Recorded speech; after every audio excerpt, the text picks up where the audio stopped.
I wanted to start off the action from last night talking about the Mavericks Clippers game. It was the last game of the night, and I do think that this is one of the most compelling first round series that we have. I think it has a great chance to go the distance, and a lot of people were sort of, I guess, overreacting some to that first game where the Clippers were without Kawhi Leonard and they still put the whooping on the Mavericks in game one on Sunday. But last night, the Mavericks bounced back in what was a real redemption game for them because, again, they kind of got punked when they first played on Sunday. The Clippers defense was just absolutely smothering them. Luka was getting extremely frustrated. You could see the emotions really getting to him. And, when we get into last night's game as well, definitely was feeling the emotions, but was more controlled in them and ended up having a much better game. I know he scored 33 points on Sunday, but a lot of that was in garbage time. I thought he was much more impressive last night in a couple of ways. And really for the Mavs, when it came to their game one loss, outside of a Kyrie Irving led third quarter where he scored 20 points, they didn't have much going for them.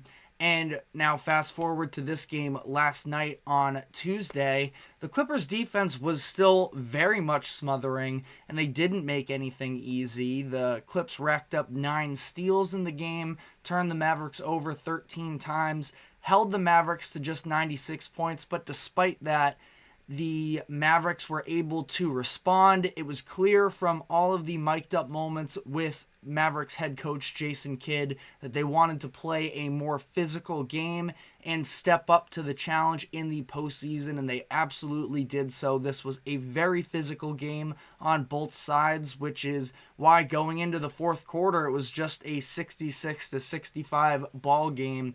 But as much as I just talked about the Clippers defense, I thought that the intensity that they showed on that defensive end, going to talk about the role players and how they stepped up in this game, and then just the shot making down the stretch. This did look like a version of a Mavericks team that a lot of people headed into the playoffs were sort of talking themselves into in terms of being a dark horse contender as they finished off the season on a really nice stretch. And now here they are headed back to Dallas with the series advantage. And it's true, just like in game one, the offense is still very reliant on Luka and Kyrie. What you see when they don't have the ball in their hands, there's not really anybody who can make shots. Now, I think there are a couple different things sort of baked into this. On one hand, you have the crowd, including Charles Barkley, who during the halftime show was talking about how he wants to see Luka be able to play off the ball a little bit more and how he's very hands-on, which is very much true, and that's something that moving forward here, I feel like for Luka to sort of take his game, I mean, he's already at an MVP caliber level, so how many more levels can he go up necessarily? But as things currently stand, I feel like that's sort of his play style, and it's the way that the Mavericks have chose to build around him, which works for the current iteration of their team, and I think they have a great chance of not just winning this series, but potentially making it to the conference finals.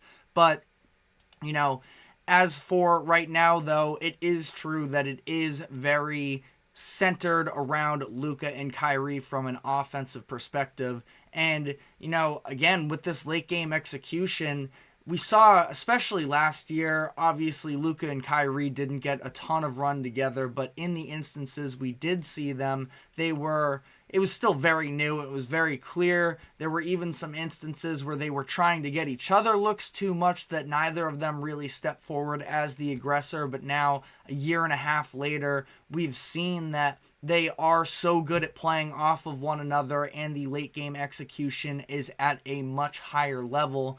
And it looked like they were possibly going to be on the ropes in this one in a defensive fight here. The Clippers were building up some momentum. They're at home. They led by 6 points in that fourth quarter. And the Mavericks responded with a 14-0 run to retake the lead, and they didn't give it up from there.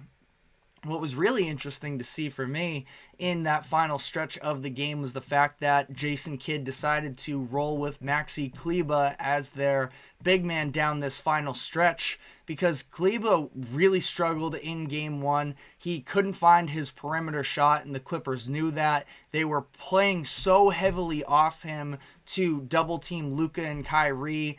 Kleber wasn't good defensively, and he was kind of a wreck here, but he sort of rectified all of those things in this game where, it's not like he was any sort of a flamethrower. He knocked down 2 threes, which included a three-pointer with just over 2 minutes left, and he played the role he needed to. It was clear they were trying to look for, a defensive lineup out there that was a little bit more switchable.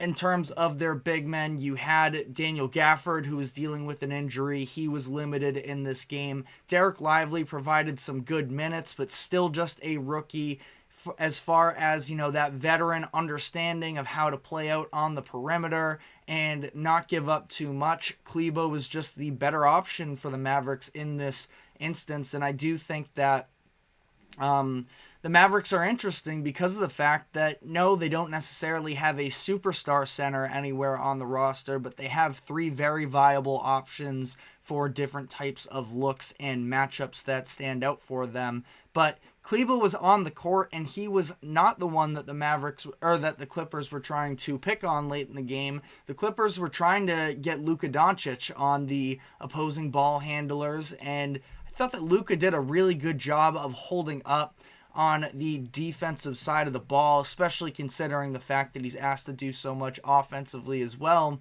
And obviously, it's a game that includes both offense and defense, so I don't want to throw Luka a parade necessarily for actually, giving the defensive efforts, but I thought it was really encouraging to see, and, it looked like at times he was really tired out there, but it sounds like he's been much more serious about his conditioning during the offseason. He probably still has a little bit, more to go in that department. But even still, I thought he did a really good job holding up on defense down the stretch there. We're far from 48 minutes of really good Luka defense, but he showed some flashes. I thought the backside block that he had earlier in the game when Lively had stepped up, and I believe it was Plumlee, got a wide open look under the rim, but Luka came from behind and blocked him then. There's still some bad tendency things. Again, I'm not saying he's the perfect defender, but he is making some steps to make himself a more well-rounded player. And as much as I said, what are the next levels that Luka can hit, I do feel like there are some marginal things to make him a little bit more well-rounded and take his game to the peak of what he possibly could be if he isn't already close enough to that as things currently stand.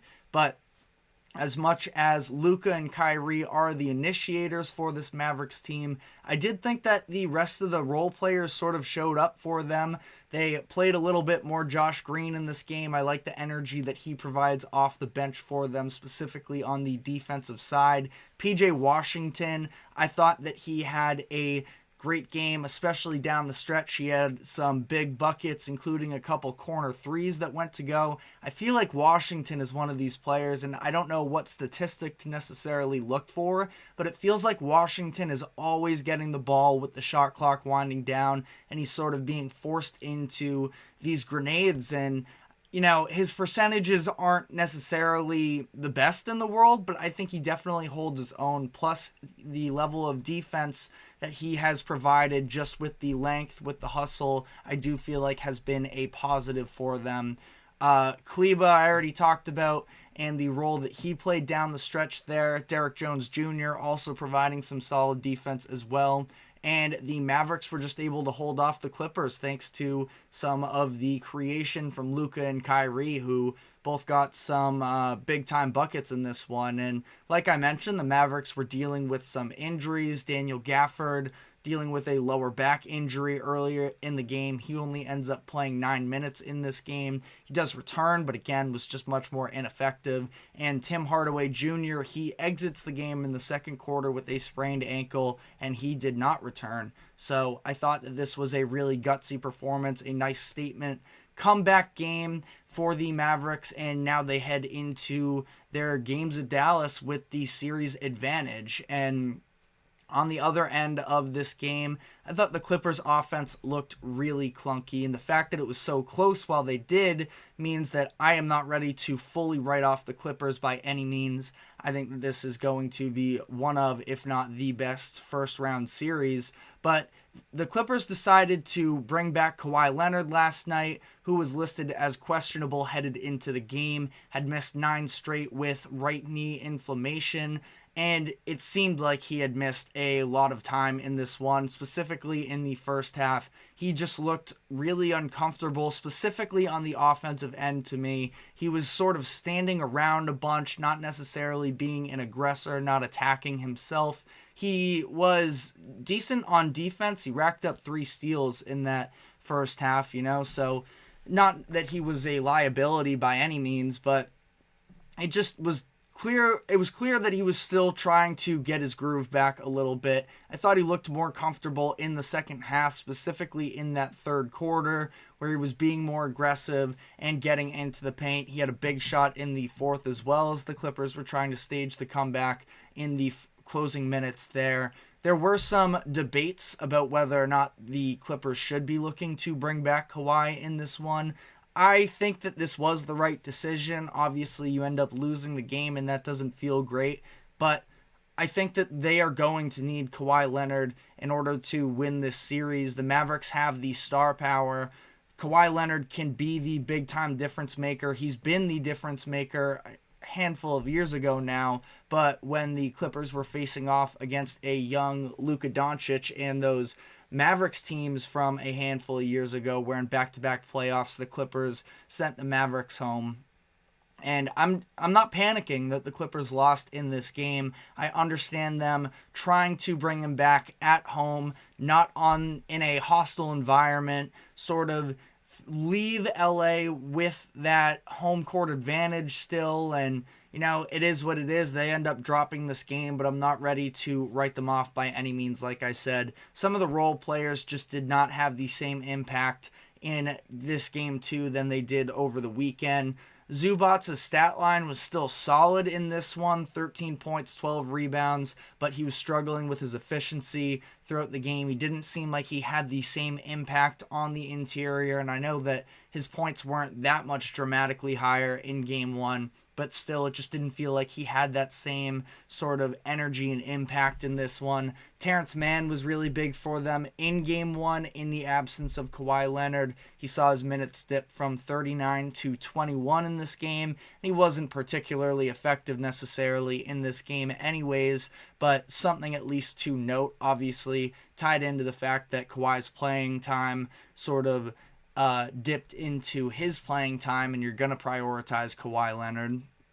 And for this game, again, the Clippers offense was just really clunky in a lot of these instances where they shot just under 37% from the field on the night as a whole. They were 8 of 30 from 3, and like I said, you can make an argument that they were sort of lucky to be in this game anyways, despite the fact that their offense felt like for a lot of it, the Mavericks should have had, these big leads, but the Clippers were just able to hang in there for a while and up until the final minutes. So the fact that they were so competitive despite looking so bad on offense is why I'm not out on them just yet. But I think this is going to be an incredible series throughout.